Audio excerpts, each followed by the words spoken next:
So 2016 VW Touran for emergency or parking brake switch removal. Remove the side panel there and pop this cover off. Then get yourself an old wiper blade, make something like that, slide one right there all the way down, so it needs to be a long couple centimeters. That one goes all the way down to unlock one clip like that. The other one goes right here to unlock other clip.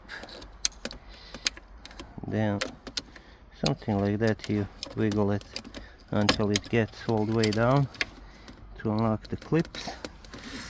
And then the third clip is the main one up front, right there,